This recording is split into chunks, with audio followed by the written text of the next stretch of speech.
آج کی ویڈیو خواتین کے لیے بہت ضروری ہے، اس لیے ویڈیوز پوری طرح دیکھیں۔ حیا عورت کی پہچان۔ نبی صلی اللہ علیہ وآلہ وسلم نے فرمایا، جس میں حیا نہیں وہ جو جی چاہے وہ کرے۔ افسوس، اب ہر طرف بے حیائی پھیل چکی ہے۔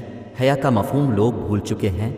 دور کیا جائے، اپنے رسم و رواج میں حیا نام کی کوئی چیز باقی نہیں رہی۔ دل خون کے آنسو روتا ہے، کسی کو کہیں تو وہ آپے کو دین میں سخت کے فتوے لگا دیتا ہے۔ واقعی نبی پاک کا بات صحیح ثابت ہو رہی ہے۔ لوگ برائی کو برائی سمجھنا چھوڑ گئے ہیں۔ پاکستان جو اسلام کے نام پر حاصل کیا گیا تھا، اس کے جنازے نکل چکے ہیں۔ حیا ایمان کی شاخ ہے، حیا ایمان کا حصہ ہے۔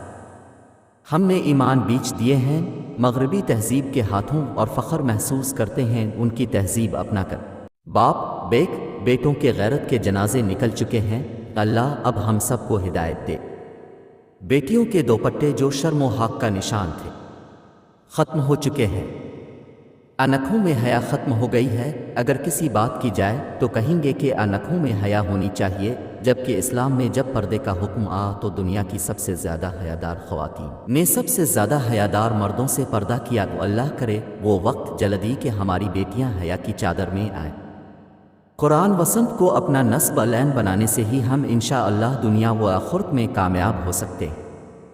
اس طرح قرآن مجید میں سورت احزاب میں ہے، ٹک کر رہو اپنے گھروں میں اور سج دھج نہ دکھاتی پھرو دور جاہلیت کی طرح نماز قائم کرو اور زکو دو۔ اللہ تو بس چاہتا ہے تم کو گندگی سے دور رکھے اور تم کو پاک کر دے۔ الف للوا کرے کہ ہم عورتیں اس آیت سے سبق حاصل کریں۔ عورت کی پہچان اور اس کا زیور شرم و حیا میں چھپا ہے۔ اللہ ہمیں عمل کی توفیق عطا فرمائے، آمین یا رب العالمین۔ جزاک اللہ خیر۔ اسلامی ویڈیوز کے لیے ہمارے یوٹیوب چینل اسلامک مون انفو کو سبسکرائب کریں۔